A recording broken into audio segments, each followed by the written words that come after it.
नमस्कार दोस्तों, आप सभी का स्वागत है आपके अपने चैनल जॉब जॉय में। तो दोस्तों, एसएससी एमटीएस भर्ती का जो फाइनल वैकेंसी टेबल है वो जारी हो चुका था और एसएससी एमटीएस में आपकी वैकेंसीज भी इंक्रीज हो गई थी। लेकिन दोस्तों, क्या सिर्फ एसएससी के द्वारा एसएससी एमटीएस में वैकेंसीज इंक्रीज कर देना ही काफ़ी है, या फिर यहाँ पे कैंडिडेचर विड्रॉ का ऑप्शन भी जारी करना जरूरी है? तो दोस्तों, इन तमाम चीज़ों पे डिटेल में बात करेंगे हम इस वीडियो में।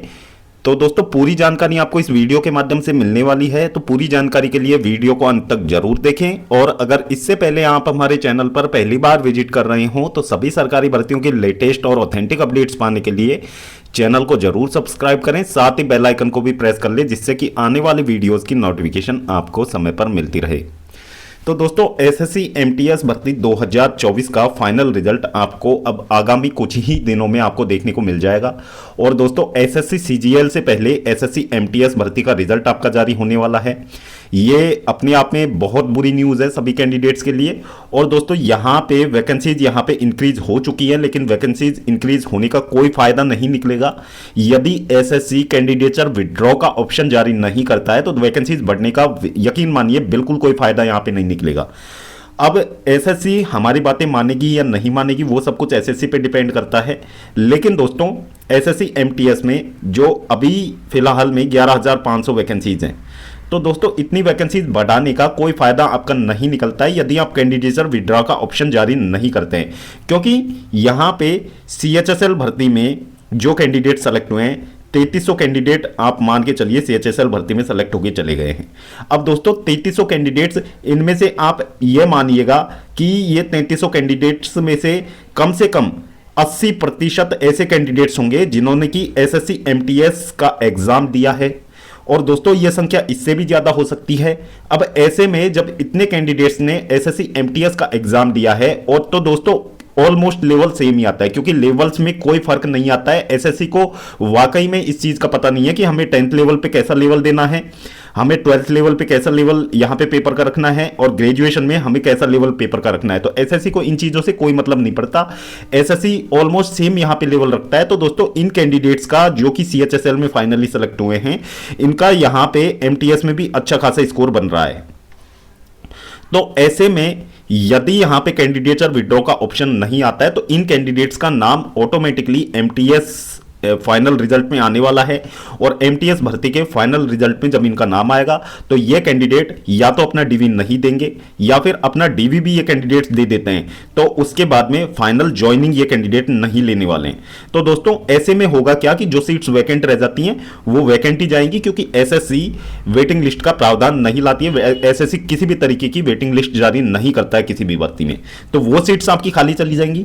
फिर दोस्तों, इसके बाद में बात कर लेते हैं एसएससी सीजीएल भर्ती का रिजल्ट। इसके बाद में आना है। सीजीएल भर्ती में 18,000 पोस्ट हैं, तो सीजीएल भर्ती में 18,000 कैंडिडेट सेलेक्ट हो जाएंगे। तो दोस्तों, वहां पे आप मान के चलिए, उसमें भी आप एक चीज यहां पे मान के चलिए, रिपीटर्स को छोड़ के हम मान लेते हैं, वहां पे यदि रिपीटर्स को भी छोड़ दिया जाए तो 10,000 ऐसे कैंडिडेट्स होंगे जो कि एसएससी सीजीएल भर्ती में फ्रेशर सेलेक्ट होंगे। तो वहां पे भी यदि ये कैंडिडेट सीजीएल भर्ती में सेलेक्ट हो रहे हैं तो दोस्तों ऑब्वियसली इन्होंने भी कहीं ना कहीं एमटीएस एग्जाम दिया होगा, और एमटीएस में इनके भी अच्छे खासे स्कोर बन रहे होंगे।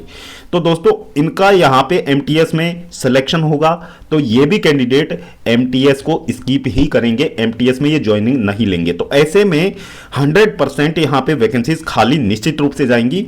यानी कि आप ये मान के चलिए कि जितनी भी वैकेंसीज हैं उसका 90% वैकेंसीज आपकी निश्चित रूप से खाली जाने वाली हैं। और दोस्तों, इसके रिगार्डिंग ऐसा नहीं है कि कैंडिडेट्स ने अपनी आवाज नहीं उठाई हो या फिर एसएससी के समक्ष अपनी बात रखने का प्रयास नहीं किया हो। सभी तरीके के प्रयास कर लिए हैं, ट्विटर कैंपेन भी कर लिया है, साथ ही एसएससी को मेल्स भी डाल दिए गए हैं। लेकिन एसएससी की तरफ से अभी तक कोई ऑफिशियल अपडेट इसके रिगार्डिंग नहीं निकल के आया। बस एसएससी ने जो फाइनल वैकेंसी टेबल है वो जारी कर दिया और उसमें आपकी वैकेंसीज थोड़ी बहुत बढ़ा दी। तो इससे एसएससी सिर्फ कैंडिडेट्स का मन रखने के लिए एसएससी ने ये किया है। बाकी एसएससी को खुद को ये चीजें पता है कि इसमें से 90% वैकेंसीज आपकी वैकेंट रहने वाली हैं, और उन्हीं को वो एसएससी अगले साल निकाल देगा और फिर ढिंडोरा पीट देंगे कि हमने इतनी वैकेंसी दी है हर साल में। तो इन वैकेंसीज का आने का कोई फायदा नहीं है यदि एसएससी एमटीएस भर्ती के फाइनल रिजल्ट से पहले आपका कैंडिडेचर विड्रॉ का ऑप्शन यदि एसएससी जारी नहीं करता है तो इसका कोई मतलब नहीं निकलता है। और दोस्तों सीट वेस्ट होने का तीसरा फैक्टर यह भी रहेगा कि यहां पे एसएससी एमटीएस भर्ती में आपको एक चीज पता होगी, जब एसएससी एमटीएस भर्ती का एग्जाम चल रहा था, जब लास्ट एग्जाम डेट था, उस दिन बिहार के पूर्णिया में आपने सुना होगा कि एक नकल गिरोह का पर्दाफाश हुआ था। और दोस्तों वो जो गिरोह ऑपरेट था वो पूरी एमटीएस की पूरी एग्जाम्स में ऑपरेट रहा था। और दोस्तों वो सिर्फ एक जगह पे ऐसा मामला पकड़ में आया था, बाकी ये मामले हर रीजन में और बहुत सारे सेंटर्स पे हर साल होते हैं जिन पे एसएससी ध्यान नहीं देता है। और दोस्तों वहां पे भी एसएससी ऑफिशियल्स इसमें लिप्त पाए गए थे। तो दोस्तों ऐसे में कुछ कैंडिडेट्स जो कि डमी कैंडिडेट्स बनके यहां पे एग्जाम दिए थे, तो ऐसे में काफी सारे ऐसे कैंडिडेट्स भी होंगे जो एसएससी एमटीएस भर्ती में सिलेक्ट होंगे और फेक डॉक्यूमेंट्स बनवा के वो भर्ती में जॉब लेने का पूरा प्रयास करेंगे। अब दोस्तों यहां से यदि एसएससी ईमानदारी से भी काम करती है तो दोस्तों डीवी के टाइम पे, यानी कि जो डिपार्टमेंटल डीवी होगा, तो वहां पे कैंडिडेट्स को आइडेंटिफाई करके उनको बाहर भी किया जाएगा। तो ऐसे में भी जो सेलेक्ट होंगे कैंडिडेट, उनमें से भी कुछ कैंडिडेट्स कुछ हद तक बाहर होंगे, यानी कि सीट्स फिर भी आपकी वेस्ट होने वाली हैं। तो एसएससी से अभी भी यही हमारा अनुरोध रहेगा कि बाकी के जितने भी दिन बचे हुए हैं, उम्मीद ये करते हैं कि एसएससी एमटीएस भर्ती का जो फाइनल रिजल्ट है वो 10 मार्च तक आपका जारी हो जाएगा। तो एसएससी से यही उम्मीद है कि अभी तक तो एसएससी की तरफ से ऐसी कोई ऑफिशियल अपडेट देखने को नहीं मिली है, या फिर ऐसे कोई आसार भी नहीं दिख रहे हैं कि एसएससी हमारी बातें मानेगा। पर एसएससी से हम अभी भी यही रिक्वेस्ट करते हैं कि प्लीज आप कैंडिडेट्स के फ्यूचर को ध्यान में रखते हुए आप एक बार कैंडिडेचर विड्रॉ का ऑप्शन जारी कर दीजिए, जिससे कि सीएचएसएल भर्ती में जो एटलीस्ट सेलेक्ट हुए कैंडिडेट, सीजीएल भर्ती के कैंडिडेट्स का हम नहीं बात कर रहे हैं, वो अपना कैंडिडेचर विड्रॉ करें या नहीं करें, लेकिन सीएचएसएल भर्ती में जो भी कैंडिडेट सेलेक्ट हो चुके हैं एटलीस्ट वो तो अपना कैंडिडेचर कैंसिल कर सकते हैं, जिससे कि वहां पे लगभग यहां पे 2500 से ज्यादा सीट्स, यानी कि आप ये मान सकते हैं आप कम से कम 2500 तो ऐसी सीट्स मानिए, यदि सीएचएसएल भर्ती के कैंडिडेट्स वहां पे अपना कैंडिडेचर रद्द कर लेते हैं तो आप 2500 सीट्स को बर्बाद होने से बचा सकते हैं।